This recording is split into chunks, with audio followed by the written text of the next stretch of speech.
Ils m'ont dit que c'était de la générosité, me faire payer un loyer pour rester dans la maison où j'avais autrefois mis toute mon âme. Mais lorsque j'ai appelé le commissaire du comté et changé les serrures, leurs sourires ont disparu. Ils se sont moqués de moi quand j'ai emballé mes affaires, mais dès qu'ils ont vu qui détenait encore le titre de propriété, leurs rires se sont tus. Tanteray, tu devrais être contente qu'on ne te demande que 500 $ par mois. Tu n'es pas vraiment une fille de 5 étoiles, tu sais. Au moins, contribue un peu. C'était Théo, le fils unique de ma défunte sœur, debout dans la cuisine de la maison même que j'ai contribué à construire avec mon partenaire, Julien, il y a près de 40 ans. Il m'a glissé un contrat dactylographié comme s'il proposait des options de dîner, sans me priver de ma dignité. Ma signature était à peine sèche que Léla, sa fiancée, a pris la parole depuis la véranda avec une condescendance mielleuse. On a juste pensé que c'était la chose la plus juste à faire, tu vois? Pour que chacun fasse sa part. Je n'ai pas répondu.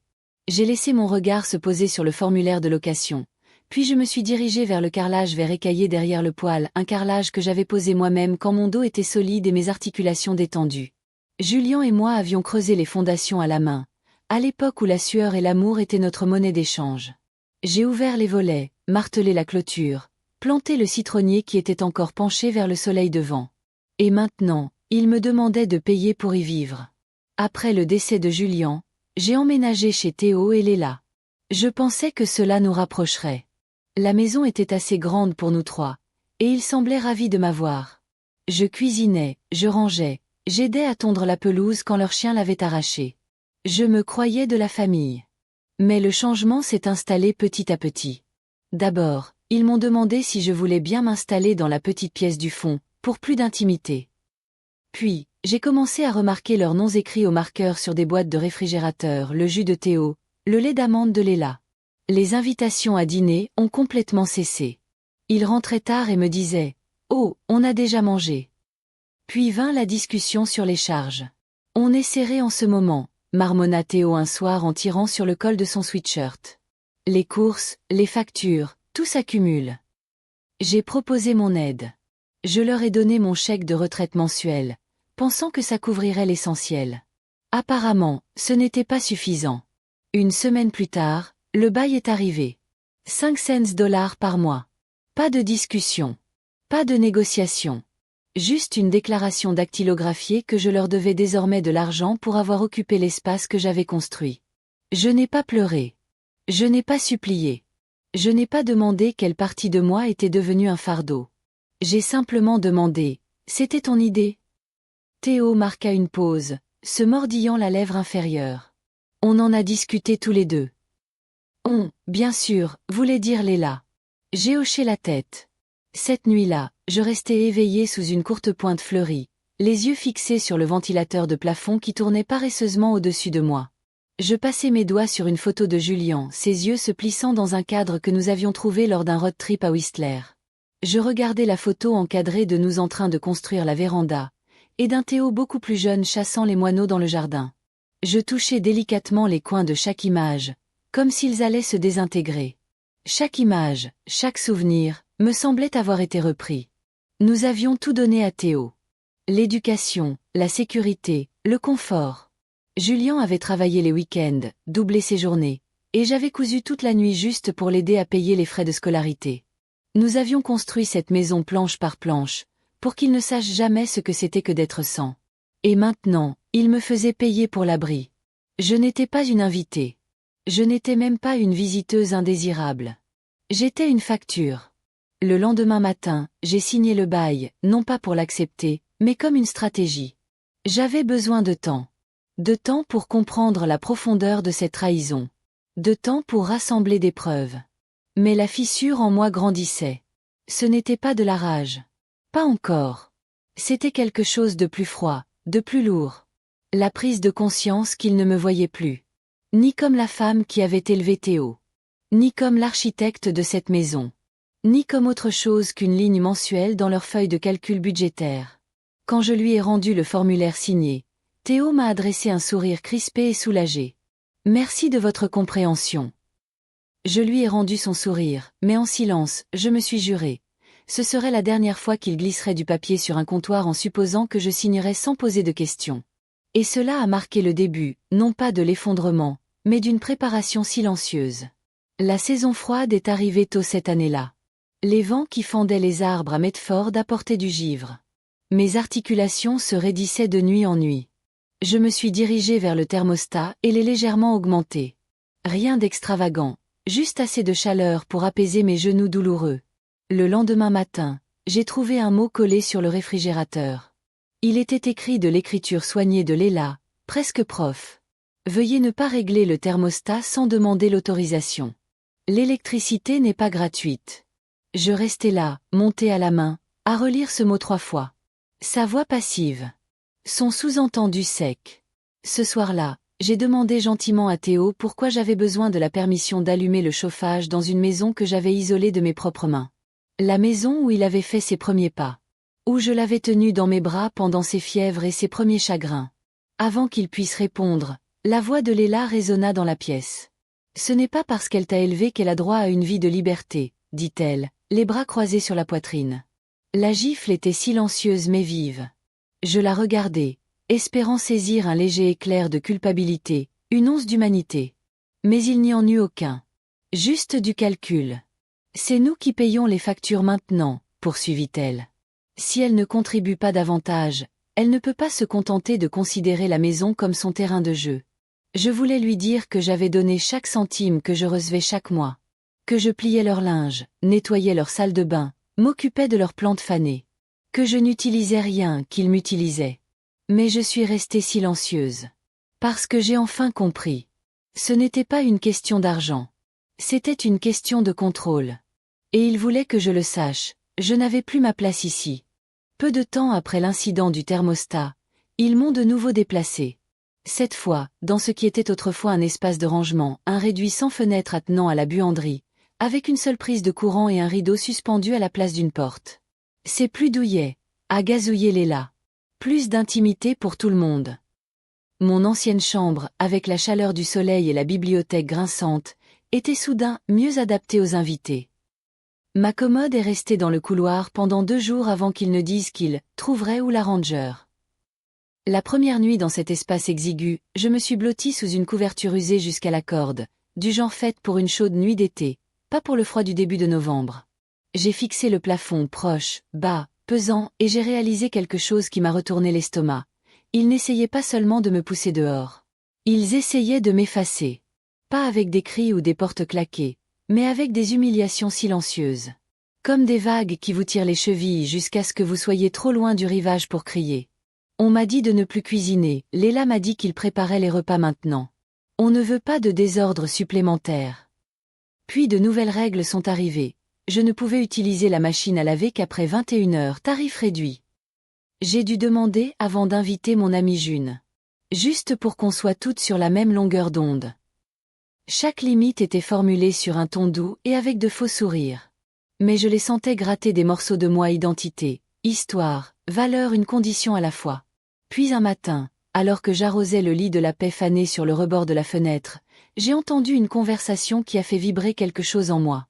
Elle pensait vraiment pouvoir vivre ici gratuitement juste parce qu'elle nous avait donné la maison, a dit Léla en riant à une voisine sur le perron. Leur avoir donné la maison? Je suis restée figée, l'arrosoir toujours à la main, tandis que le mot s'imprégnait. Leur avoir donné? Je ne leur ai jamais donné cette maison. 2 ans plus tôt, j'avais fait des allers-retours à l'hôpital pour une maladie que les médecins ne parvenaient pas à identifier rapidement. Ça avait commencé par la fatigue et s'était terminé par une semaine aux soins intensifs. Je me souviens de Théo assis à côté de mon lit, bloc-notes à la main, me disant de ne pas m'inquiéter. Signe juste ça, tenterai. C'est temporaire. Je me charge de la maison et de l'hypothèque pendant ta convalescence. Tu continueras à payer. Ça aide juste pour la banque. Je lui faisais confiance. C'était le garçon que j'avais élevé lorsque sa mère, ma sœur, est décédée subitement. Je ne l'ai jamais remis en question. Je n'aurais jamais imaginé qu'il profiterait de ce moment, où j'étais au plus bas, pour prendre quelque chose qui ne lui appartenait pas. Ce document, enfoui dans le brouillard de la maladie et des perfusions, avait été le tournant. Et je ne m'en étais même pas rendu compte. À présent, je me trouvais dans une cuisine que j'avais carrelée de mes propres mains. Et on parlait de moi comme d'une squatteuse qui abuse de son droit d'entrée. La trahison s'était installée en moi comme le gel hivernal. Mais je n'ai pas paniqué. Je me souvenais de qui j'étais avant qu'il ne me rabaisse. Je n'ai pas toujours été une simple aide-soignante ou une couturière à la retraite. Avant cela, je travaillais dans un cabinet juridique du centre-ville, où je traitais les documents administratifs pour les transferts de titres, les accords matrimoniaux, les successions. Je savais que chaque transaction laissait une trace. Je savais que les droits de propriété n'étaient jamais complètement effacés. Si mon nom avait figuré sur l'acte et c'était le cas, il y aurait eu un document public. Alors j'ai cherché. Pas dans la maison. Je savais que tout ce qui avait de la valeur avait déjà été nettoyé. Je me suis rendu au bureau d'enregistrement du comté de Redwood, un petit bâtiment en briques niché entre une agence de cautionnement et une pizzeria. L'employé, une femme aux larges épaules et au regard fatigué, m'a accueilli poliment. Je cherche des documents historiques sur une propriété située au croisement de la 7e et de Maple, datant de 1537 pour être précis. Elle m'a demandé si j'étais propriétaire actuel. J'ai hoché la tête. Je crois que je le suis toujours. Et j'avais raison. Voilà, un acte de 1985, signé par Julian et moi, nous désignant comme copropriétaires. Puis un acte plus récent transférant une partie de la propriété à Théo, intitulé « Tutelle temporaire », en raison de ma maladie. Mais pas de révocation. Pas de vente. Pas de signature de ma part supprimant mon nom de quoi que ce soit. Ma part 51% était toujours valable. J'ai demandé des copies certifiées conformes de tout. L'employé les a tamponnées, a fait glisser les papiers sur le comptoir et m'a demandé si je voulais informer les autres parties de l'enquête. Non, ai-je répondu calmement. Ils le sauront bien assez tôt. En retournant à ma voiture, je me suis sentie plus grande. Ma colonne vertébrale, affaissée par le chagrin et des années de souffrance à avaler, s'est redressée centimètre par centimètre. L'homme que j'avais élevé pensait pouvoir prendre ma maison et me faire taire. Mais il avait oublié une chose, je tenais des registres. Je n'ai rien annoncé ce jour-là. Pas de confrontation. Pas d'emportement. Au lieu de cela, je suis rentré chez moi et j'ai commencé à faire mes valises en silence. Une valise avec l'essentiel, 2 pulls, une bible à la reliure de cuir usé, une pochette à bijoux et une photo de Julian riant sur la terrasse. Un livre de recettes manuscrit transmis par ma grand-mère. Mon service à thé au bord doré délavé. J'ai laissé tout le reste. Qu'il garde le fauteuil que j'avais acheté pour mes 50 ans. Qu'il s'assoie à la table où j'ai organisé chaque repas de Thanksgiving pendant 30 ans. Ils en avaient assez pris. Je n'avais pas besoin des meubles. J'avais besoin de retrouver ma maison. Léla m'a vue la première, poussant mes sacs dans le couloir. Elle s'est appuyée contre le chambranle de la porte de la salle de bain, un sourire narquois. Eh bien, on dirait qu'elle a enfin compris le message. Il lui a fallu son temps. Elle n'a pas demandé où j'allais. Elle n'a pas proposé son aide. Théo est descendu, téléphone à la main, sans prendre la peine de croiser mon regard. J'ai ouvert la porte d'entrée moi-même. Il n'y a pas eu de drame. Pas de cris. Seulement le bruit des roulettes de ma valise sur le parquet que j'avais autrefois verni à la main. Mais je ne partais pas. Pas vraiment. Il me fallait d'abord aller ailleurs. J'ai roulé 20 minutes vers le sud, dépassant la sortie de la ville où la route s'incurvait et s'élargissait, jusqu'à un petit bâtiment beige devant lequel un drapeau américain flottait nonchalamment, le bureau du shérif du comté d'Elmsbridge. Je n'y avais pas mis les pieds depuis les funérailles de Julian. Même à ce moment-là, c'était uniquement pour déposer des tartes supplémentaires pour les adjoints qui passaient chez nous en patrouille. Je suis entré et j'ai donné mon nom au réceptionniste, un jeune homme aux boucles brunes et aux doigts nerveux qui a cligné des yeux en voyant ma carte d'identité. « Attendez. Madame Ray Templeton. »« C'est moi, » ai-je dit d'une voix égale. « Donnez-moi un instant. » 5 minutes plus tard, le shérif Colburn est apparu dans l'embrasure de la porte.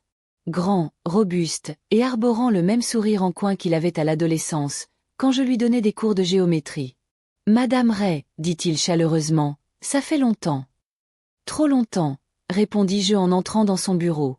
Il m'offrit la chaise en face de son bureau, et je déposai les documents devant lui comme une main de poker, l'acte authentique, les actes de transfert, ma carte d'identité et la lettre de confirmation du bureau des archives. Puis je lui racontai tout. Comment Théo et Léla m'avaient poussé dans la plus petite pièce. Comment ils m'avaient fait payer un loyer. Comment ils m'avaient exclu des repas et des conversations. Comment ils avaient retiré mon nom de la boîte aux lettres. Comment j'avais découvert la vérité. Mes 51% de part n'avaient jamais été dissoutes.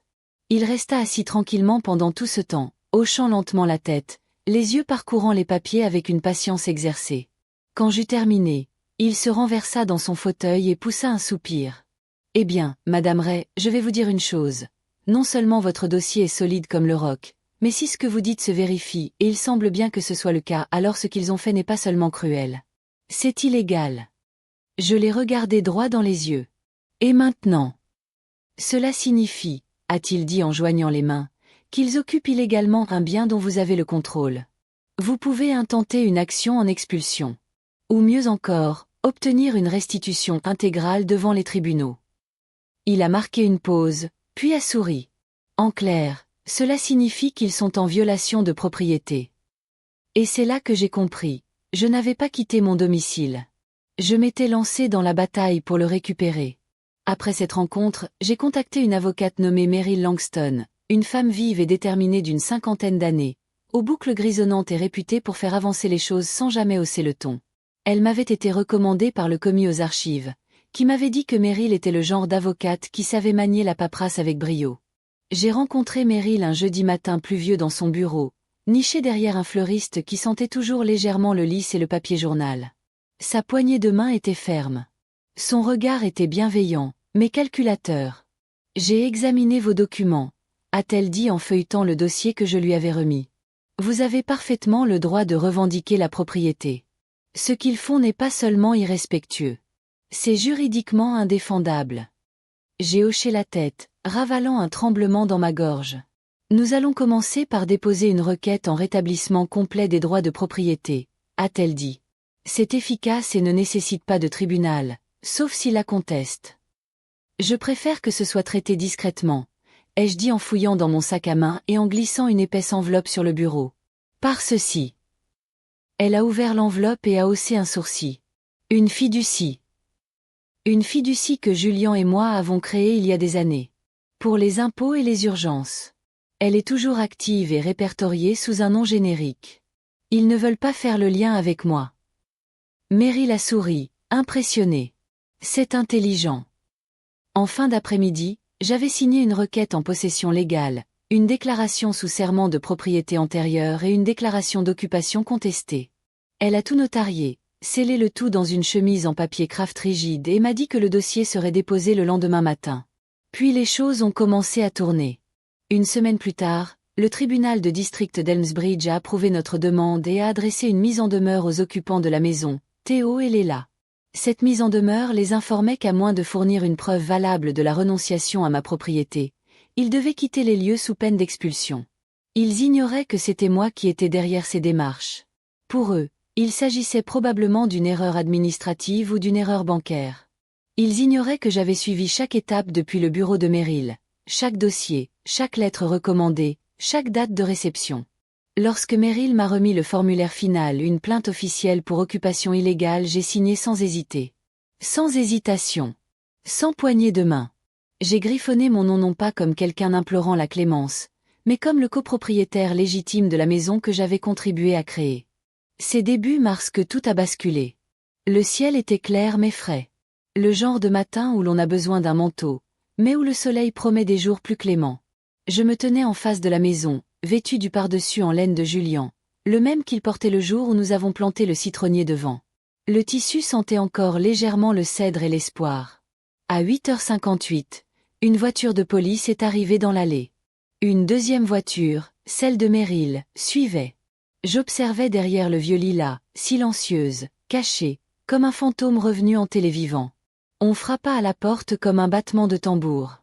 Théo répondit, les yeux embués dans son pantalon de flanelle, la confusion s'étalant sur le visage. « Que se passe-t-il » demanda-t-il.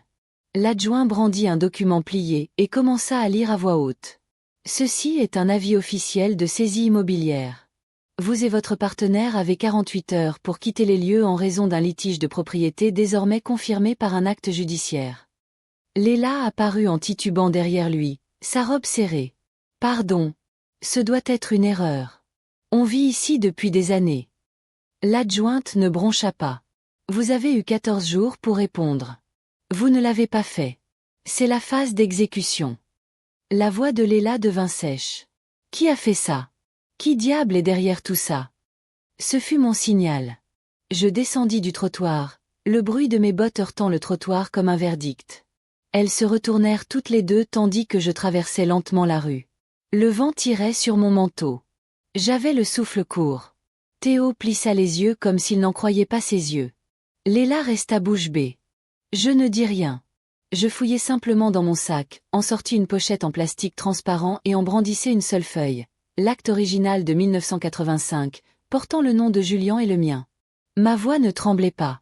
La femme à qui vous avez facturé un loyer, dis-je doucement, est légalement propriétaire majoritaire de cette maison. Ils ne bougèrent pas. Ils ne respirèrent plus. Personne ne m'a pris cette maison. Vous avez essayé de faire comme si je n'existais plus. Mais je suis toujours là. Théo murmura. Tu ne peux pas faire ça. Je le regardai droit dans les yeux. Je l'ai déjà fait.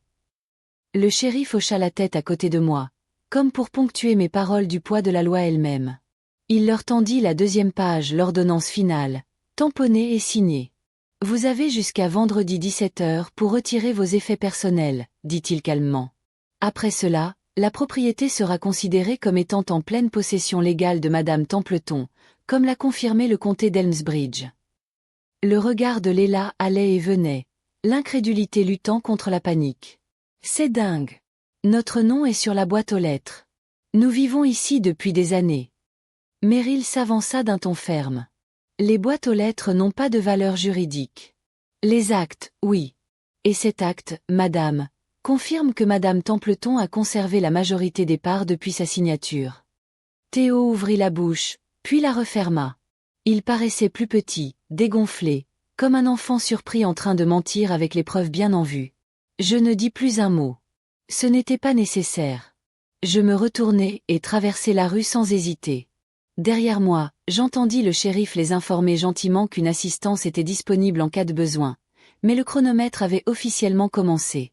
Je m'avançai sur le trottoir, le vent printanier effleurant mon manteau. Je m'arrêtai un instant, respirant l'air frais, et sentis le parfum de la terre en fleurs. Le lilas près de la fenêtre de la cuisine n'avait pas encore fleuri, mais je savais qu'il le ferait bientôt. Je le sentais. La maison que j'avais construite brique par brique était à nouveau mienne. Non pas parce que je l'avais exigée. Non pas parce que j'avais pleuré ou supplié. Mais parce que je n'avais jamais cessé de croire qu'elle était mienne. Ils ont essayé de m'effacer, mais ils ne savaient pas que j'avais planté des racines trop profondes pour qu'ils puissent les arracher. Je montai dans ma voiture et restai immobile un instant. Dans le rétroviseur, je vis Léla s'affaler sur les marches du Porsche, sanglotant dans ses manches. Théo se tenait derrière elle, l'expression indéchiffrable, les mains pendantes le long du corps. C'était le même Porsche où je lui avais appris un jour à lasser ses chaussures, à tenir une canne à pêche, à siffler entre ses dents. La même maison où j'avais cousu ses costumes d'Halloween à la main et où je l'avais bordé avec une chanson que Julien fredonnait. C'était la preuve que ce qui est construit avec amour ne peut être volé par cupidité. Je ne me suis pas réjoui. Je n'ai pas souri. Je suis simplement parti pour l'après-midi, leur laissant le temps de partir. À mon retour 3 jours plus tard, la maison était silencieuse. La boîte aux lettres était vide, l'allée dégagée. Une seule boîte à chaussures était posée près de la porte, probablement oubliée.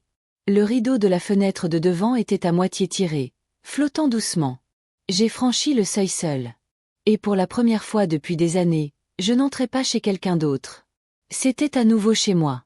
J'ai parcouru les pièces, sans inspecter, mais en me souvenant. L'écho dans le salon semblait différent maintenant, moins comme un vide et plus comme un espace pour respirer. Dans la cuisine, j'ai passé mes doigts sur la cicatrice sur le plan de travail, dû au fait que Julien avait laissé tomber la théière brûlante trop près du bord. J'ai ri sous cape. La maison était silencieuse maintenant, pas un silence vide, mais un silence mérité. Le genre de silence qui s'installe après une longue tempête. Un silence qu'on apprécie. Un silence qu'on mérite. Chaque matin, je me levais tôt, comme toujours, et regardais le soleil s'étendre à travers la fenêtre orientée à l'est que Julien avait lui-même mesurée et découpée. La lumière se posait toujours exactement là où elle était depuis 4 décennies, réchauffant le parquet usé et caressant la courte pointe que j'avais cousue pendant ma première grossesse. Le jardin recommença à fleurir. J'ai planté des soucis, ses préférés, des têtes dorées et brillantes se dressant fièrement sur de robustes tiges. Il me rappelait lui. Stable. Sous-estimé. Inébranlable. Les roses viendraient plus tard, en juillet. Avec elle, je savais que les colibris reviendraient. Comme toujours. J'ai accroché une mangeoire à la balustrade du porche. 3 jours plus tard, un éclair vert et rouge a bourdonné à mon oreille. Il est resté là, comme pour dire, nous nous souvenons. Le rythme de la cuisine revint aussi. La bouilloire polie. Le parfum des herbes sur le plan de travail. Une photo de Julian, souriant, sa chemise tachée de peinture, maintenant encadrée et posée à sa place, sur le rebord de la fenêtre où il sifflait en remuant le ragoût. Parfois, je lui parlais. Pas avec des mots. Juste de petits remerciements. Un regard. Un sourire. La façon dont je rinçais la menthe avant de la hacher. La façon dont je touchais la fenêtre en l'ouvrant. Je n'invitais personne. Je n'en avais pas besoin. Il ne s'agissait pas de fêter. Il s'agissait de restaurer. Les voisins ne posaient pas de questions. Peut-être n'avaient-ils pas remarqué le changement. Ou peut-être comprenaient-ils plus qu'ils ne le laissaient paraître. Certains hochaient la tête en passant. D'autres faisaient un signe de la main. Je leur rendais mon salut. Personne ne posait de questions sur Théo ou Léla. Je ne leur racontais jamais l'histoire. Parce qu'il ne s'agissait pas de spectacle. Ce n'était pas de la vengeance. Ce n'était même pas un triomphe. C'était la paix. C'était la preuve que certaines maisons ne sont pas construites avec des murs et des clous, mais avec du souvenir, de la présence, avec l'insistance discrète que l'amour a vécu ici autrefois, et pourrait à nouveau y vivre. J'ai recommencé à tenir un journal. Rien de compliqué. Juste des notes. Des pensées.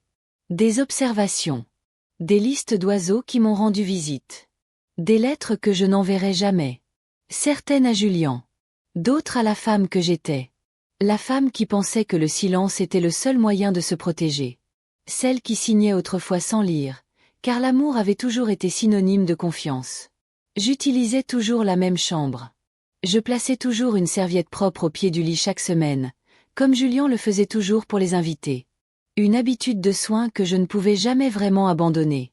Chaque soir, je m'asseyais sur la véranda avec une tasse de thé, regardant le soleil se coucher derrière les chênes, comme je le faisais quand Théo était jeune et pieds nus, courant dans le jardin, les genoux tachés d'herbe. Et quand la nuit tombait, je lisais jusqu'à ce que mes yeux cèdent. Je laissais la lampe allumée tandis que je m'endormais non pas par peur, mais parce que je le pouvais. Je n'avais plus besoin de permission. Le radiateur claquait doucement dans un coin, la pièce suffisamment chaude pour m'endormir. Non pas par épuisement, mais par plénitude. Car la justice, j'ai appris, ne crie pas toujours. Parfois, elle arrive dans le silence. Parfois, c'est dans le claquement discret d'un dossier.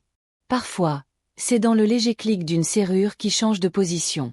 Et parfois, c'est dans le silence satisfait d'une femme qui a choisi de ne pas combattre le feu par le feu, mais avec des faits, de la patience et une détermination inébranlables. La première fois que j'ai rencontré Ellis, je ne cherchais pas de compagnie. Je ne cherchais même pas à discuter. Je m'étais inscrite à un cours de céramique à la salle communautaire d'Elmsbridge, plus pour me distraire que pour le loisir. La poterie m'avait toujours intriguée, mais mes doigts s'étaient raidis avec le temps, et l'argile ce matin-là ressemblait plus à du ciment humide qu'à de l'art en devenir. J'étais sur le point de m'excuser quand Ellis s'est installé sur le tabouret à côté du mien. Grand et mince, avec une tignasse de cheveux blancs et un sourire entendu, il avait l'air de quelqu'un qui avait passé la majeure partie de sa vie dehors usé par les intempéries mais heureux. La plupart des gens abandonnent après leur première bosse, dit-il d'un ton nonchalant et chaleureux. Je le regardai, un sourcil levé. C'est ça le truc, ajouta-t-il en poussant du coude le désordre sur sa roue. C'est la deuxième bosse qui apprend la patience. Il portait un vieux pantalon en velours côtelé et un gilet de pêcheur qui contenait probablement plus d'histoire que d'outils. Ses mains étaient marquées de cicatrices, comme les miennes, mais stables. Il me raconta qu'il construisait des petits bateaux ni pour les vendre, ni pour le spectacle, juste pour le plaisir. Il ajouta que l'eau le gardait honnête. Nous passâmes l'heure suivante à discuter entre des bols déformés et des tasses fêlées. Il avait une façon discrète de remarquer les choses. Il ne fit aucun compliment sur ma coiffure ni sur mes vêtements. Au lieu de cela, il remarqua la façon dont je marquais une pause avant de façonner l'argile, la façon dont je fronçais les sourcils comme une femme résolvant une énigme qu'elle avait déjà résolue une fois, il y a longtemps. Je ne m'étais pas senti vraiment vue depuis des années. Ellis n'insista jamais. Ne me posa jamais de questions sur mon passé. Il attendit. Et quand je lui ai enfin parlé de Théo, du loyer, de la discrète privation de ma dignité, il ne réagit ni avec pitié ni avec indignation. Il hocha simplement la tête et dit « Ils t'ont éliminé avant de réaliser de quel bois tu étais faite. » Il m'apporta des pots de confiture qu'il avait fait lui-même. Il m'appelait Ray, comme si c'était une chanson. Il me disait que je lui rappelais une fleur sauvage qui fleurissait hors saison, inattendue, mais impossible à ignorer. Nous avons pris un rythme. Le mardi était consacré à la poterie. Le vendredi, au marché fermier. Le dimanche, aux promenades tranquilles dans l'arboretum, juste à la sortie de la ville. Il m'a aidé à réparer le vieux nichoir que Julien avait autrefois cloué à l'érable. Nous nous asseyions ensemble sur la véranda pendant les orages, sirotant du thé et écoutant le rythme de la vie. Il n'a jamais essayé de combler le silence. Il le laissait reposer entre nous comme une vieille couette, chaud, doux, nécessaire. Un soir, alors que le soleil répandait sa lumière ambrée sur le jardin, Élise m'a pris la main. Pas de grands discours. Pas de romance grandiose. Juste peau contre peau, ferme et douce, comme pour dire « je suis là ». Et quelque chose en moi, une part qui avait été scellée, a commencé à s'ouvrir. Nous n'avons pas parlé de mariage. Ce n'était pas nécessaire. Nous avons parlé de basilic, de mots croisés, de la façon de couper correctement les tomates anciennes. Il a apporté sa tasse préférée, couleur crème avec un éclat au bord, et l'a laissée sur mon étagère comme si elle y était à sa place. Nous avons construit un banc pour le jardin, gravé nos initiales dessous. Les miennes plus tremblantes que les siennes, mais non moins fières. Il m'a montré à nouveau comment utiliser un ciseau à bois, et je lui ai appris à conserver le thym dans l'huile d'olive. Le soir, nous dansions dans le salon. Pas de musique. Juste le tic-tac de la vieille horloge murale et le doux frottement de nos pieds sur le bois. Parfois, je me surprenais à sourire sans m'en rendre compte. Parfois, je le surprenais à m'observer comme un lever de soleil. Les voisins ont commencé à le remarquer. Une femme du coin m'a demandé si Élise était « mon ami gentleman ». J'ai ri et lui ai dit « c'est mon deuxième chapitre ». Parce que c'était bien ce qu'était Élise. Pas un sauvetage. Pas un remplacement. Un commencement. Un rappel que même après une trahison, même après la solitude, quelque chose de doux et de certain pouvait encore vous trouver. Que l'amour, lorsqu'il venait doucement, pouvait être le plus bruyant de tous. Maintenant, quand je me réveille le matin, il y a 2 tasses près du lavabo. 2 brosses à dents dans la salle de bain. Nous dormons dans des chambres séparées, le dos et les habitudes trop ancrées, mais nous terminons chaque nuit à lire côte à côte, les lampes allumées comme des sentinelles. Il m'appelle « sa fleur ». Je l'appelle « la mienne ». Les serrures des portes sont différentes maintenant, et pas seulement physiquement. Il n'y a plus de tension. Plus besoin de demander la permission d'exister. Plus peur que ma présence gêne le confort d'autrui. Il n'y a que de l'espace. Et de la chaleur. Et de petites joies. Il n'essaie pas de s'emparer de la maison que j'ai reconquise. Il y contribue simplement. Il taille les haies et remplit les mangeoires à oiseaux. Il siffle en cuisinant et fredonne en pliant les serviettes. Il traite ma maison comme si elle était sacrée, non pas parce qu'elle est grandiose, mais parce qu'elle est à moi. Certains soirs, nous nous asseyons sur la véranda en silence, nos mains se touchant légèrement, les yeux rivés au ciel. Aucun mot n'est nécessaire. Parce que nous savons. Nous savons ce que signifie être négligé. Être mal jugé. Être traité comme un fardeau dans un lieu que l'on a construit de ses propres mains.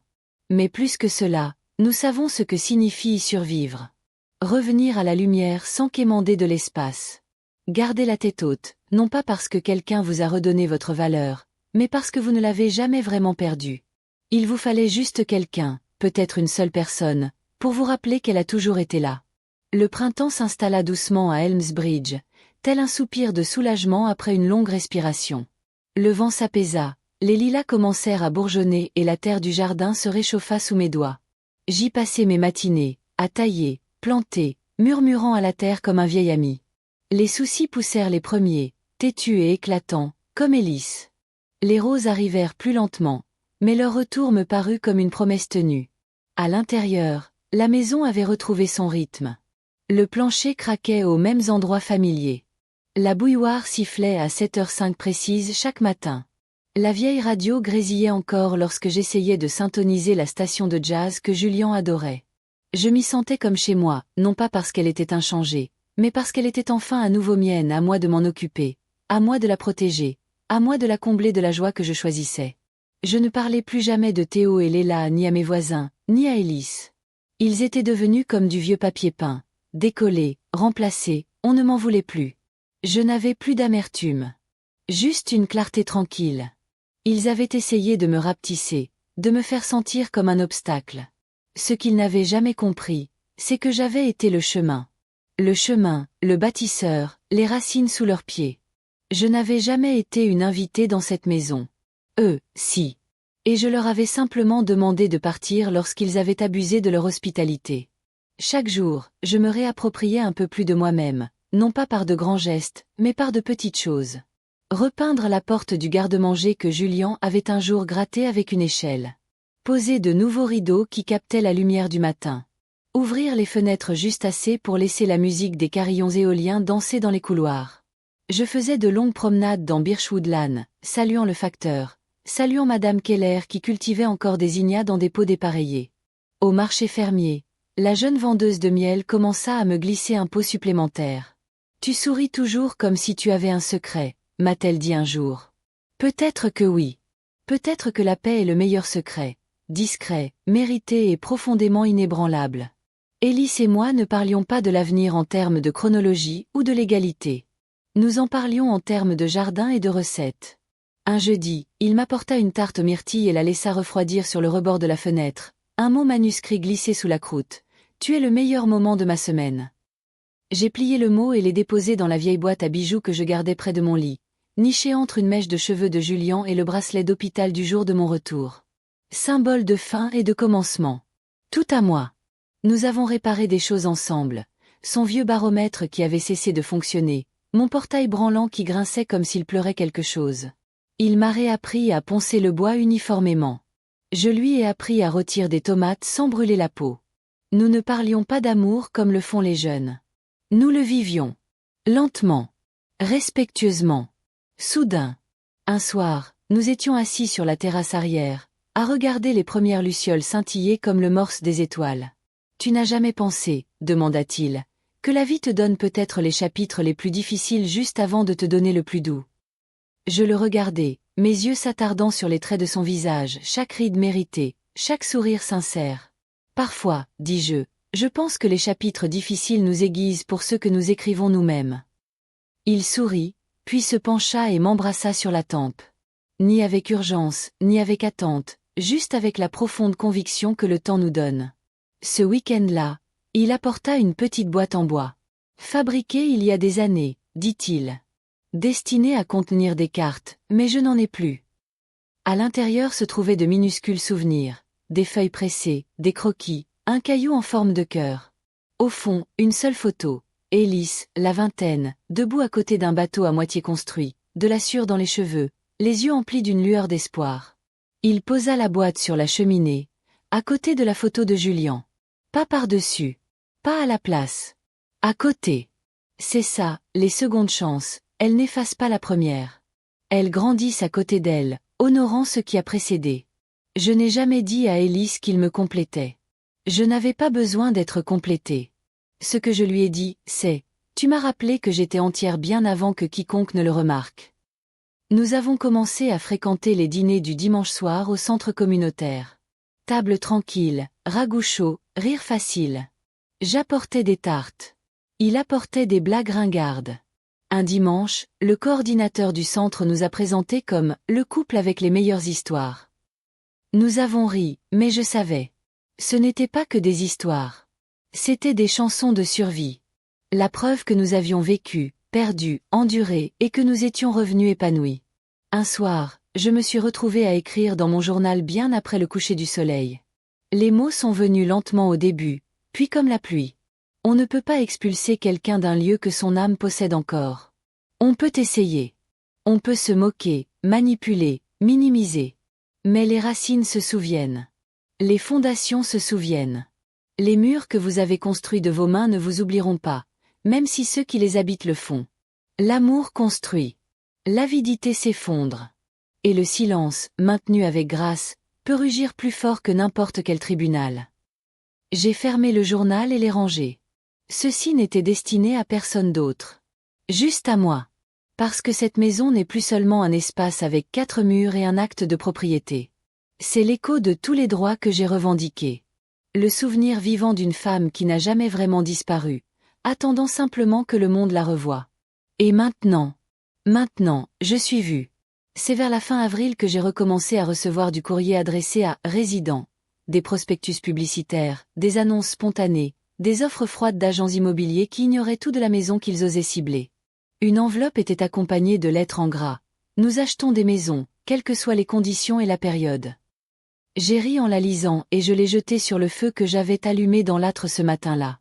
Que quelqu'un essaie de s'approprier cet endroit maintenant. L'ironie était crue. Il y a 2 mois, on m'a dit gentiment, faussement que je n'avais plus ma place ici. Maintenant, des inconnus me suppliaient de partager ce que j'avais déjà récupéré. Théo et Léla ne m'ont pas contacté. Pas une seule fois. Pas de coup de fil. Pas de lettre. Pas d'excuses. C'était presque comme s'ils pensaient que m'ignorer leur rendrait leur fierté. Mais le silence ne répare pas les fondations fissurées. Il ne fait que masquer un courant d'air pendant un moment. Un après-midi, en triant mes papiers, je suis tombée sur le bail qu'on m'avait fait signer, celui qui avait brisé le charme. Je l'ai gardé un long moment, fixant la signature en bas, mon nom écrit à l'encre, même si je tremblais en le signant. Je l'ai mis dans une enveloppe et j'ai étiqueté.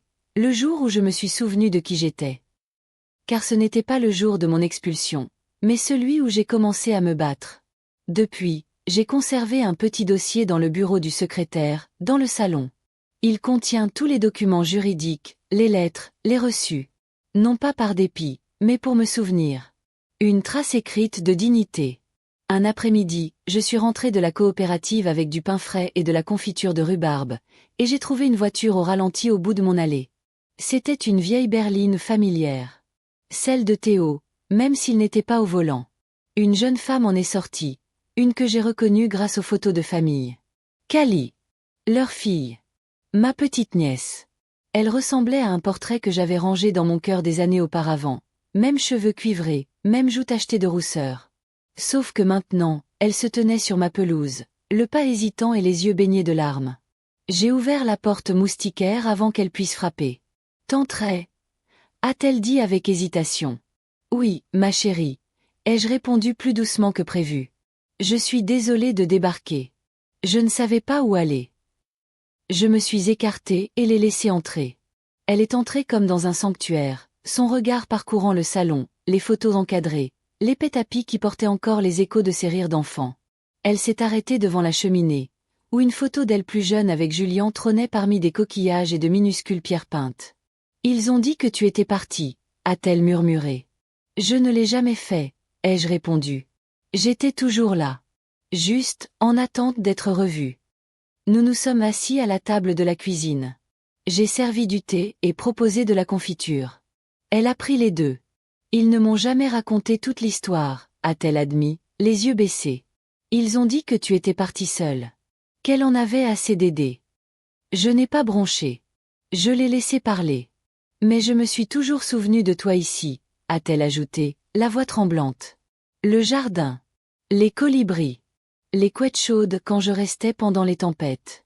Ça n'avait aucun sens. J'ai tendu la main vers elle. Tu n'étais pas censé comprendre leur choix. Tu n'étais qu'une enfant.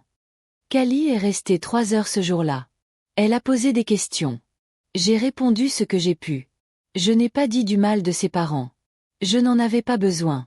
La vérité, dite sans colère, a son propre poids. Avant de partir, elle m'a serré dans ses bras, fort et brusquement. Tu n'as jamais été le problème, m'a-t-elle dit contre mon épaule. Non, ai-je répondu en lui caressant les cheveux. J'étais la gouvernante. La bâtisseuse. La protectrice. Et la plus facile à blâmer quand le plancher a commencé à se fissurer. Elle a promis de revenir. Je lui ai dit que le jardin serait bientôt en fleurs. Après son départ, je me suis assise dans le silence de la maison. Ni ébranlée. Ni triste. Juste certaine. Car ce moment a prouvé quelque chose que je ne m'étais même pas avoué. Je n'avais pas seulement reconquis un foyer. J'avais reconquis un héritage. Il pouvait passer mon nom sous silence dans les conversations. Faire comme si je n'étais qu'une phase de leur passé. Mais la mémoire a le don de s'épanouir là où elle a été nourrie. Surtout chez les jeunes. Élise arriva juste après le coucher du soleil, un sac de pommes sous un bras, un recueil de poésie sous l'autre. Il m'embrassa sur la joue et me demanda comment s'était passée la journée. Fortement, répondis-je. Très fort. Nous avons fait du cidre et lu le livre à voix haute à la lueur des bougies. Plus tard, tandis que je plaçais le papier dans le feu et regardais les flammes lécher les coins, je ressentis une délivrance dont j'ignorais le besoin. Certaines batailles ne se gagnent pas à coups de marteau ou à voix haute. D'autres se gagnent avec des portes ouvertes, du thé chaud et une main tendue entre les générations. Les cendres s'enroulèrent vers le ciel, et avec elles, les derniers vestiges de leur récit. Le mien était le seul qui restait désormais. Et je continuais à l'écrire, une page à la fois. Mi-mai, le jardin avait complètement repris ses droits. Chaque jour apportait une nouvelle floraison, un nouveau visiteur, des moineaux, des pinsons, des papillons qui s'attardaient trop longtemps sur les tiges de lavande. Les roses éclataient de couleurs vives, grimpant sur le treillis que Julien et moi avions construit un jour, un après-midi moite où notre seul modèle était l'instinct et l'amour. Ce matin-là, je marchais pieds nus dans l'herbe encore humide de rosée, une tasse de thé à la main, la robe flottant derrière moi. Le monde était silencieux, mais pas vide. Il bourdonnait de contentement, comme si la maison elle-même avait enfin expiré. Je m'asseyais souvent sur la véranda maintenant, sans rien faire du tout. Nul besoin de prouver ma productivité. Pas de précipitation. Juste le bruit du vent et le rythme de ma respiration. Parfois, Élise me rejoignait. Parfois non. Quoi qu'il en soit, la paix restait. À l'intérieur, les pièces avaient changé, non pas de structure, mais d'atmosphère. La petite chambre où il m'avait installée était redevenue une armoire à linge. La plus grande chambre d'amis, mon ancienne chambre, était à nouveau la mienne, avec des rideaux blancs neufs et une courte pointe que Kali m'avait envoyée la semaine dernière en guise de surprise. Elle l'avait cousue elle-même, des carrés ornés de petites maisons, de citrons et d'étoiles. Un mot de remerciement était glissé dans l'enveloppe. Elle venait maintenant me rendre visite le week-end. Pas toutes les semaines, mais assez souvent. Elle apportait parfois des tartes. Ou des légumes frais d'un jardin communautaire où elle était bénévole. Nous nous asseyions sur les marches avec des verres de limonade et parlions de son travail, de ses projets, de sa poésie. Parfois, elle se taisait et me regardait simplement, comme si elle mémorisait mon visage. « Je ne savais pas ce qu'ils t'ont fait », disait-elle parfois. « Tu n'étais pas censé le faire », répondais-je. La guérison ne s'est pas faite d'un coup, mais par morceaux de petits moments recousus par la vérité et le temps. Un dimanche matin, Élise m'a apporté une petite plaque en bois. Il l'avait sculptée lui-même, les lettres nettes et précises. Cette maison se souvient de qui l'a construite. Nous l'avons clouée près de la porte de derrière. Personne n'a demandé à emménager. Personne n'a eu besoin d'être expulsé. Personne n'est revenu se battre pour ce qui avait déjà été réparé. Le silence de Théo et Léla persistait, et je l'ai laissé perdurer. Je n'avais pas besoin d'excuses teintées de culpabilité ni d'appels téléphoniques teintés de déni. J'avais besoin de ce que j'avais. Un chez-moi. Une voix. Un avenir. Un soir chaud, je me suis retrouvée dans le couloir avec le dossier contenant tous les documents. L'acte, les décisions de justice, les transferts de fiducie.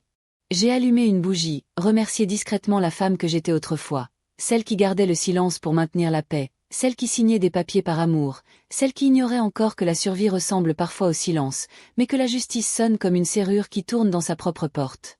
J'ai rangé le dossier dans la boîte ignifuge au fond du placard, non pas par peur de le perdre à nouveau, mais parce qu'il ne me définissait plus. La vérité avait fait son œuvre. Maintenant, je pouvais la laisser reposer. Élise plaisantait souvent en disant que la maison avait plus d'âme que la plupart des gens.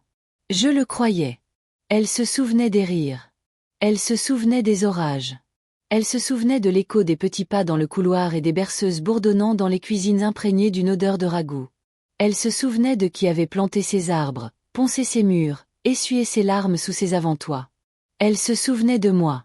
Et j'étais revenue non pas comme un invité ou un fantôme mais comme son gardien. Nous avons ajouté un banc dans le jardin. Nous l'avons peint d'un bleu doux qui, selon Julien, lui rappelait l'océan que nous n'avons jamais vu. Nous avons gravé à nouveau des initiales sous le banc, comme Élise et moi l'avions fait sur le banc du jardin. R. Monsieur T. JS. Je savais ce que les gens pourraient penser.